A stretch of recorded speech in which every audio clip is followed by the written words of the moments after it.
नमस्कार। Universal adviser गुरु अप्रैल मास में अपनी राशि बदलने जा रहे हैं। भारतीय समय के अनुसार 6 अप्रैल 2021 को 0021 मिनट को वह कुंभ राशि में प्रवेश करेंगे और सितंबर 13, 2021 तक कुंभ राशि में रहेंगे। उसके बाद नवंबर 20, 2021 से लेकर अप्रैल 12, 2022 तक गुरु कुंभ राशि में रहेगा। देश, दुनिया और हमारे सब के ऊपर इसका क्या प्रभाव होगा उसके बारे में आज बात करेंगे। जब संक्रांति प्रकरण में गौतम ऋषि को कुंभ राशि में गुरु हो तब क्या फल मिलेगा, इसके बारे में बात करने की बात आई, तब उन्होंने यह श्लोक दिया है। कुंभे गुरो वज्रदंडो मेघो माधादि वत्सरः सुभिक्षम जायते तत्र ऋषि देव द्विज अर्चनम।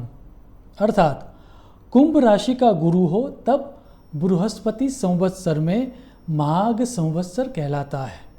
उसमें वज्रदंड नामक बारिश होती है, सर्वत्र कल्याण होता है एवं अच्छी वृत्ति वाले और सज्जन लोगों का विकास होता है। अगर हम श्लोक को डिकोड करें तो ये बात समझ में आती है कि सबसे पहले इकोनॉमिकली यह समय बहुत ही अच्छा रहेगा। बहुत सारे परिवर्तन होंगे, लेकिन ओवरऑल यह जो पीरियड है वह इकोनॉमिकली ग्रोथ वाला रहेगा। उसमें भी अगर हम फोकस करें कौन कौन से क्षेत्र में बहुत बड़े परिवर्तन आएंगे, तो सबसे पहला जो सेक्टर हमें दिख रहा है वह सेक्टर है एग्रीकल्चर सेक्टर। कृषि उत्पादन क्षेत्र में बहुत बड़े परिवर्तन आने वाले हैं। ऐसा दिख रहा है कि क्लाइमेट चेंज के कारण बहुत सारे विस्तारों में बारिश शायद कम होगी और उसके कारण पूर्वीय विस्तारों में अकाल भी हो सकता है। ऐसा दिख रहा है कि अनाज के जो दाम है उसमें बहुत ही बड़ा उछाल आने वाला है। फूड आइटम्स भी बहुत महंगी होगी। जैसा कि पहले बताया गया, क्लाइमेट चेंज होने वाला है और उसका अर्थ ये हुआ कि बहुत सारी नेचुरल कैलेमिटीज़ को हम इस समय में विटनेस करेंगे। उसमें भी ये लग रहा है कि चक्रवात, भूकंप या सुनामी जैसी चीज़ें बहुत ही होगी।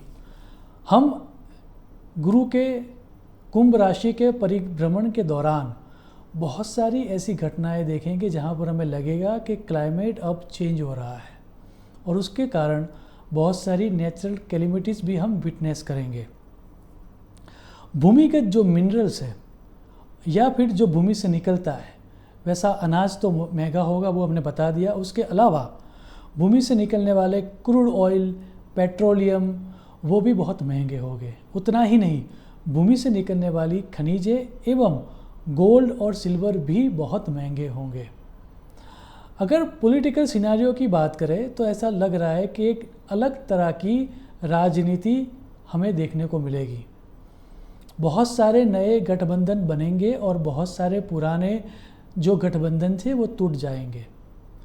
ऐसा लग रहा है कि जो पार्टीज़ या जो रूलिंग पार्टीज़ को ऐसा लग रहा है कि हमारा कभी अंत नहीं हो सकता, उनका अंत होते हुए हम देखेंगे। जैसा कि हम सबको पता है कि जो कुंभ राशि है वह वायु तत्व की राशि है। सो यह लग रहा है कि किसी अफवाह के कारण रूलिंग पार्टीज़ जो है या फिर जो रूलिंग नेता जो है उनके बारे में अफवाह होगी और उनकी अफवाह के कारण जन आंदोलन होगा और उसके कारण बहुत बड़ा सत्ता परिवर्तन होगा। ये होता हुआ स्पष्ट दिख रहा है। पिछले समय में जिन जिन नेताओं ने बड़े बड़े स्कैंडल किए होंगे, उनके भी स्कैंडल शायद रीओपन हो, ऐसा भी हो सकता है। अगर इंडस्ट्रीज़ की बात करें तो एविएशन इंडस्ट्री या ट्रैवलिंग इंडस्ट्री में बहुत बड़े परिवर्तन आएंगे। कुल मिला के उनके लिए ये समय अच्छा रहेगा। जैसा कि गौतम ऋषि ने हमें पहले बताया है, सज्जन और साधु लोगों का इस समय के दौरान विकास होगा। लेकिन हम जो सामान्य लोग हैं या जो बहुत बड़ा जन समुदाय है, उनकी वृत्ति इस समय में कैसी रहेगी उसके बारे में जब बात करने की नौबत आई, तब जातक सारदीप में यह समझाया गया है कि वह देखने के लिए ये देखा जाता है कि जब संक्रांति होती है उस समय किस तरह की लग्न कुंडली बनती है। तो जब गुरु अपनी राशि को परिवर्तन कर रहा है तब की कुंडली अगर हम देखें तो तब धन लग्न आ रहा है। अब जैसा कि हम सबको पता है कि धन लग्न का मालिक भी गुरु खुद ही है और वो गुरु तीसरे स्थान में कुंभ राशि में जा रहा है। और उसके लिए जातक सारदीप में हम सब की वृत्ति कैसी रहेगी, हम सब का स्वभाव कैसा रहेगा, हम सब की टेंडेंसीज क्या रहेगी, वह दिखाने के लिए यह श्लोक दिया गया है। आप श्लोक देखें। कुंभ स्थिते गुरौ नीचः प्रज्ञादि गुण वर्जितः निज दोषोज जीत गनो नृशंसः पिशुन अनृतः। अर्थात कुंभ राशि में गुरु हो तब व्यक्तियों की वृत्ति नीच होती है। उसका अर्थ ये हुआ कि मेरा लाभ हो और अन्य का नुकसान हो, उस तरह की वृत्ति ज़्यादातर लोगों में प्रबल होगी। उतना ही नहीं, हम इलॉजिकल बातों को मानने लगेंगे और ज़्यादातर लोग प्रोटेस्ट करेंगे एस्टैब्लिशमेंट के सामने। और ये लग रहा है कि सरकार के सामने इस तरह के जब जन आंदोलन होंगे और हम अगर उसके मूल में जाए, उसके कारण को खोजें, तो समझ में आएगा कि पूरी की पूरी बात ही इलॉजिकल थी। सो इलॉजिकल बातों को हम एज ए ह्यूमन इस समय के दौरान फॉलो करना स्टार्ट करेंगे।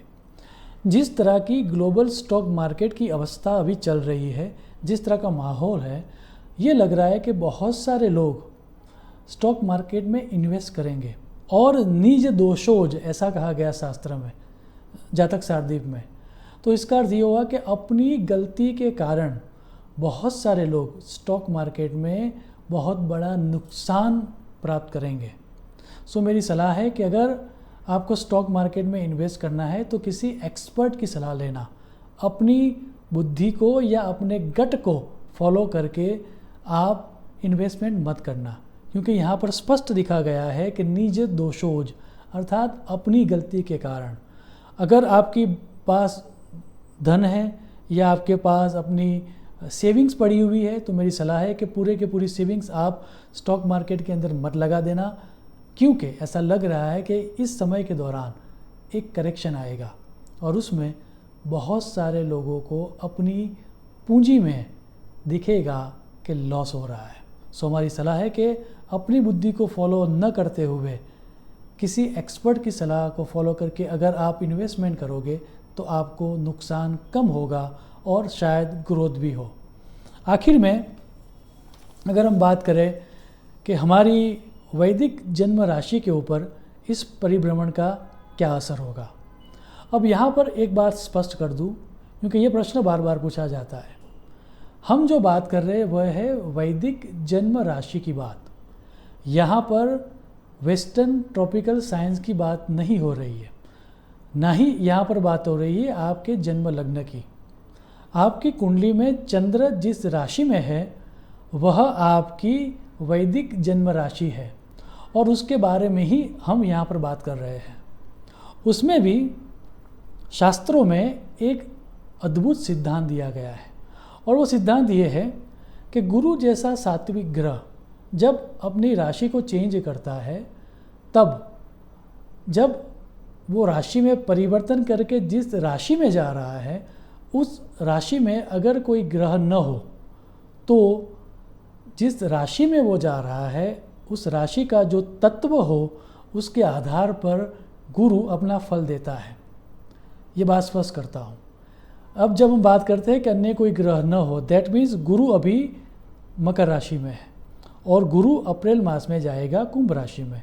तो कुंभ राशि में जब वो राशि परिवर्तन कर रहा है तब कोई ग्रह न हो, कोई ग्रह न हो अर्थात हमारे वैदिक ग्रह न हो, दैट मीन्स सूर्य, चंद्र, मंगल, बुध, गुरु, शुक्र, शनि और राहु केतु। सो अगर ये ग्रह नहीं है तो गुरु कुंभ राशि का जो तत्व है उसके आधार पर फल देगा। अब जब गुरु जाएगा कुंभ राशि में तब वहाँ पर नेपच्यून ग्रह है, लेकिन शास्त्रकारों का मानना है कि नेपच्यून को इस योग के अंदर नहीं गिना जाता। सो गुरु कुंभ राशि में जाएगा और कुंभ राशि का जो तत्व है वह तत्व है वायु तत्व, और उसका अर्थ ये हुआ कि वायु तत्व की राशियों के लिए गुरु का यह परिभ्रमण अत्यंत शुभप्रद होगा। अब मिथुन, तुला और कुंभ राशि वायु तत्व की राशि है, और उसका अर्थ ये हुआ कि इन 3 राशि को यह समय अत्यंत शुभप्रद फल देगा। जिस समय के लिए आप बहुत समय से वेट कर रहे थे वह ये समय है। हालांकि माना कि आपकी तीनों की राशि में, दैट मीन्स मिथुन, तुला और कुंभ राशि में शनि के कारण एक पनौती का फेस चल रहा है, लेकिन फिर भी गुरु कुंभ राशि में जा रहा है और वो वायु तत्व की राशि है। इसीलिए शास्त्रकारों का मानना है कि वायु तत्व की सभी राशियों के लिए यह समय विश फुलफिलमेंट और फ्यूचर ग्रोथ के लिए है। सो आप ये विटनेस करोगे कि आपको बहुत सारी अपॉर्चुनिटीज़ मिलेगी। उसके बाद अग्नि तत्व की राशि अर्थात मेष, सिंह और धन राशि के लिए भी यह समय शुभ रहेगा। बहुत सारी अपॉर्चुनिटीज़ मिलेगी और आप जितना कर्म करोगे, जितना आप एफर्ट्स लगाओगे, उससे ज़्यादा फल मिलेगा। उसमें भी मेष राशि के लिए यह समय राज योग देने जैसा फल होगा। सो मेष राशि के लिए ये राजयोग जैसा फल देगा गुरु का यह परिभ्रमण। पृथ्वी तत्व की राशि वृषभ, कन्या और मकर के लिए यह समय एवरेज रहेगा। दैट डजंट मीन कि आपको नुकसान होगा। आप जितनी मेहनत करोगे उतना ही या फिर उससे थोड़ा कम रिजल्ट मिलेगा। अपॉर्चुनिटीज़ भी बहुत सारी मिलेगी, लेकिन उस अपॉर्चुनिटी को आप यूज़ नहीं कर पाओगे। उसमें भी ज़्यादा डिटेल में अगर देखने जाए तो कन्या राशि के लिए यह समय बहुत ही ज़्यादा चुनौतीपूर्ण रहेगा। अगर आप सजग नहीं रहे तो हेल्थ रिलेटेड कोई समस्या आपको हो सकती है। So please be cautious. आखिर में जल तत्व की राशि दैट मीन्स कर्क, वृश्चिक और मीन राशि के लिए यह समय सावधानी रखने का समय है। याद रहे, यह समय बाह्य डेवलपमेंट का समय नहीं है, यह समय आंतरिक ग्रोथ का समय है। सो अगर आप बाह्य जगत में क्रियाशील न होते हुए अपने अंदर प्रगति करने का सोचोगे और माइंडफुल या मेडिटेशन या फिर इंट्रोस्पेक्शन जैसी चीज़ें आप करोगे तो आपको अपने ही बारे में बहुत सारी अच्छी नई जानकारी प्राप्त होगी। याद रहे, यह समय स्टेबिलिटी का और सस्टेन होने का है, ग्रोथ का ये समय नहीं है। सो कुल मिला के क्योंकि गुरु एक अच्छा ग्रह है, एक सात्विक ग्रह है, इसका ये परिभ्रमण सब राशियों को मोटा मोटा लाभ ही देगा। सो अगर आप कॉन्शियस रहोगे, अगर आप कॉशियस रहोगे, अगर आप एडवाइस को अच्छी तरह से फॉलो करोगे, क्योंकि याद रहे गुरु का नाम ही है यूनिवर्सल एडवाइज़र। गुरु का एक नाम ये भी दिया गया है देव गुरु बृहस्पति। सो देव गुरु बृहस्पति होने के कारण अगर आप अपनी वृत्ति अच्छी रखोगे, आपका व्यवहार आप सज्जनों जैसा रखोगे, साधु व्यवहार रखोगे, तो मेरा पक्का मानना है कि यह परिभ्रमण गुरु का आपको बहुत ही शुभ परिणाम देगा। गुरु राशि का यह परिभ्रमण हम सब को सद्बुद्धि दे ताकि हम सब सुख, शांति और समृद्धि को प्राप्त कर सके। ऐसी प्रार्थना के साथ मेरी वाणी को मैं विराम दूंगा। शुभम भवतु। प्रणाम।